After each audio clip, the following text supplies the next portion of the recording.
નમસ્કાર મિત્રો, શેરબજાર ગુજરાતી યુટ્યુબ ચેનલમાં તમારા બધાનું સ્વાગત છે। મિત્રો, આજે આપણે વાત કરવાની છે કે શેરબજારમાં તેજી અને મંદીની દિશા નક્કી કરવામાં વિદેશી રોકાણકારો ખૂબ જ મોટો ભાગ ભજવે છે। એવામાં આપણે 10 એવા શેર વિશે વાત કરીશું જેમાં છેલ્લા 4 ક્વાર્ટરથી એટલે કે 1 વર્ષથી વિદેશી પોર્ટફોલિયો રોકાણકારો સતત ખરીદી કરી રહ્યા છે। આ કયા શેર છે અને તેમાં શું વિદેશી રોકાણકારો રુચિ વધવાના કારણે તેજી આવી છે કે નહીં, અને જો તમે ખરીદી કરવા માંગતા હો તો આ શેરમાં ખરીદી કરી શકાય કે નહીં, એના વિશે આપણે તમામ માહિતી ડિટેલમાં જોઈશું। આ વિડીયોને તમે પૂરેપૂરો જોજો, જેથી કરીને જો તમે પણ સારા એવા શેરમાં લાંબા ગાળાનું વિચારીને રોકાણ કરવા માંગતા હો તો તમે આ શેરો વિશેની માહિતી મળી શકે। અને કોઈ પણ શેરમાં રોકાણ કરતા પહેલા તમારા ફાઇનાન્શિયલ એડવાઇઝર જોડે આ શેરોને લઈને તમારે ચર્ચા કરી લેવી, પછી જ તમારે શેર બજારમાં રોકાણ કરવાનો નિર્ણય કરવો જોઈએ। તો મિત્રો, વાત કરીએ આપણે શેર માર્કેટના સૌથી મોટા ખેલાડીઓમાંથી એક છે ફોરેન પોર્ટફોલિયો ઇન્વેસ્ટર એટલે કે એફપીઆઈ। જૂનના અંત સુધીમાં ભારતીય શેર માર્કેટમાં કુલ માર્કેટ કેપિટલાઇઝેશનમાં તેમની ભાગીદારી લગભગ 16% હતી, પરંતુ ગયા 1 વર્ષથી વિદેશી રોકાણકારો નિરાશ જણાઈ રહ્યા છે। ગયા કેટલાક મહિનામાં તેમણે પોતાના શેર વેચવાની ગતિ ધીમી કરી છે, પરંતુ હજી તેઓ માર્કેટમાં સંપૂર્ણ રીતે પરત ફરતા નથી। જોકે આમ છતાં કેટલાક એવા શેર છે જેમાં તેઓ ચૂપચાપ છેલ્લા 1 વર્ષથી સતત ખરીદી કરી રહ્યા છે। એક સ્ટડી અનુસાર ગયા 5 ક્વાર્ટરમાં તેમની 10 કંપનીઓ એવી છે જેના શેરોમાં તેમને પ્રત્યેક ક્વાર્ટરમાં ફોરેન પોર્ટફોલિયો ઇન્વેસ્ટરની ભાગીદારી વધી છે।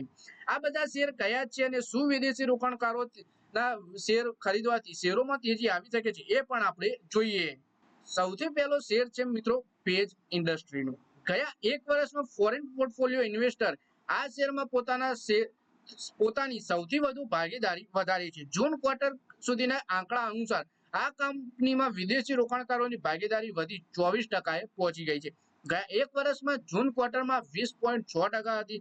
ચારેય ક્વાર્ટરના આધારે જણાવીએ તો વિદેશી રોકાણકારોની ભાગીદારી જૂન ક્વાર્ટરમાં 20.6%, સપ્ટેમ્બર ક્વાર્ટરમાં 20.8%, ડિસેમ્બર ક્વાર્ટરના અંતમાં 22.7%, માર્ચ ક્વાર્ટરમાં 23.6% અને આ વર્ષે જૂન ક્વાર્ટરમાં વધીને 24% થઈ ગઈ છે।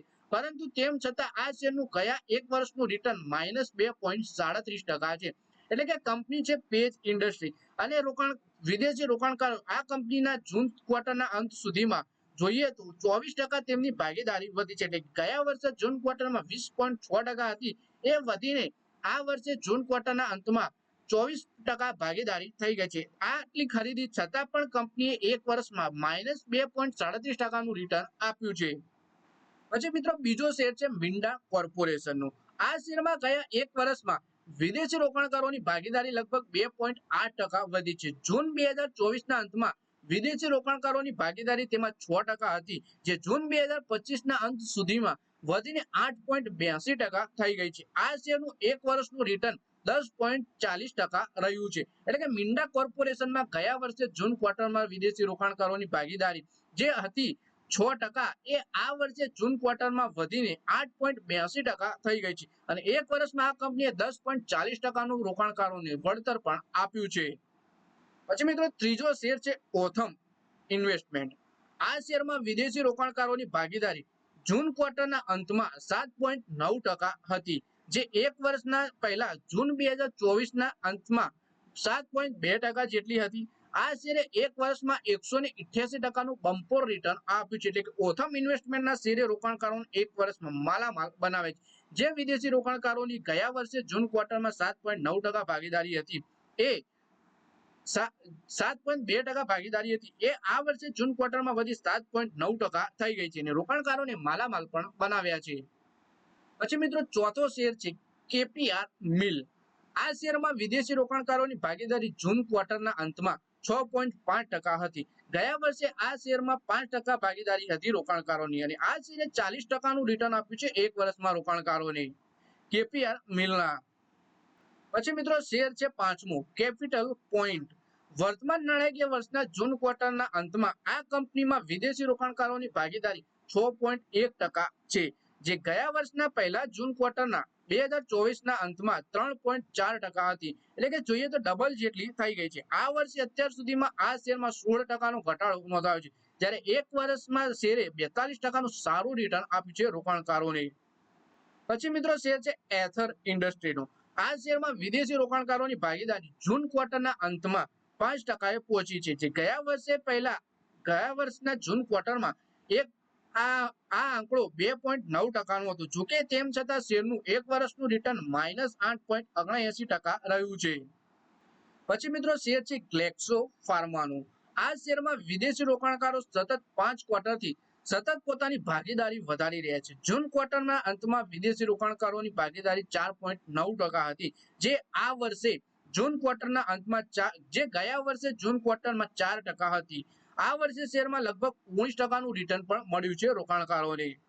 પછી મિત્રો સરકારી શેર વિશે જોઈએ તો આ શેરમાં વિદેશી રોકાણકારોની ભાગીદારી જૂન ક્વાર્ટરના અંતમાં 4.9% હતી, જે ગયા વર્ષ પહેલા એટલે કે 2024ના જૂન ક્વાર્ટરના અંતમાં 4.7% હતી. આમ છતાં આ શેરમાં લગભગ એક વર્ષમાં 30% સુધીનો ભારે ઘટાડો જોવા મળ્યો છે આપણને.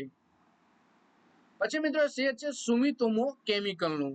આ કંપનીની વિદેશી રોકાણકારોએ ગયા એક વર્ષમાં પોતાની ભાગીદારી વધારી 3.7% કરી દીધી છે, જ્યારે એક વર્ષ પહેલા જૂન ક્વાર્ટરના અંતમાં આ આંકડો 3.7% હતો. એટલે કે અત્યારે 3.7% કરી છે, ગયા વર્ષે 3.1% ભાગીદારી હતી. તેમ છતાં શેરનું એક વર્ષનું પરફોર્મન્સ જોઈએ તો ઠીકઠાક જ છે, જેમાં લગભગ 3.7%ની તેજી આવી છે.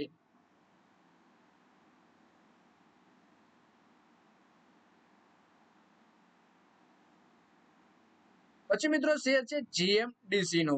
આ શેરમાં વિદેશી રોકાણકારોની ભાગીદારી જૂન ક્વાર્ટરમાં 0.7% વધી છે. જૂન 2024ના અંતમાં વિદેશી રોકાણકારોની ભાગીદારી તેમાં 1.6% હતી, જે જૂન 2025ના અંતના ક્વાર્ટરમાં 2.3% થઈ છે. ગયા એક વર્ષમાં શેરે લગભગ 10%નું રિટર્ન આપ્યું છે. તો મિત્રો આ વિડીયોમાં આપણે 10 એવા શેરની ચર્ચા કરી જેમાં એક વર્ષમાં રોકાણકારોને સારું રિટર્ન તો મળ્યું છે, પણ સતત એક વર્ષથી આ શેરોમાં વિદેશી રોકાણકારો પણ ખરીદી કરી રહ્યા છે અને પોતાની ભાગીદારી વધારી રહ્યા છે. તો વિદેશી રોકાણકારોને આ શેરોમાં આવનારા સમયમાં સારી એવી ગ્રોથની અપેક્ષા હોય તો જ વિદેશી રોકાણકારો આ શેરોમાં રોકાણ કરે. એટલે જો તમે પણ રોકાણ કરવા માંગતા હો તો તમારા ફાઇનાન્શિયલ એડવાઇઝર જોડે આ શેરની ચર્ચા કરી પછી તમે પણ આ શેરોમાં રોકાણ કરી શકો છો. તો મિત્રો આ વિડીયોમાં બસ આટલું જ. હવે મળીએ આવનારા વિડીયોમાં. ત્યાં સુધી વિડીયોમાં લાઈક કરો, કોમેન્ટ કરો અને વિડીયો પોતાના મિત્રો સાથે ફેસબુક, ઇન્સ્ટાગ્રામ, વોટ્સએપ બધી જગ્યાએ શેર કરો. અને આ વિડીયો જો તમે ફેસબુક પેજ ઉપર જોતા હો તો આપણા પેજને ફોલો કરી અને વિડીયોને લાઈક પણ કરી દેજો અને પોતાના મિત્રો સાથે શેર પણ કરી દેજો. તો મિત્રો શેરબજારની આવી જ માહિતી ગુજરાતીમાં જોવા માટે તમે ચેનલને સબસ્ક્રાઇબ કરી ઘંટડી પણ દબાવી દેજો.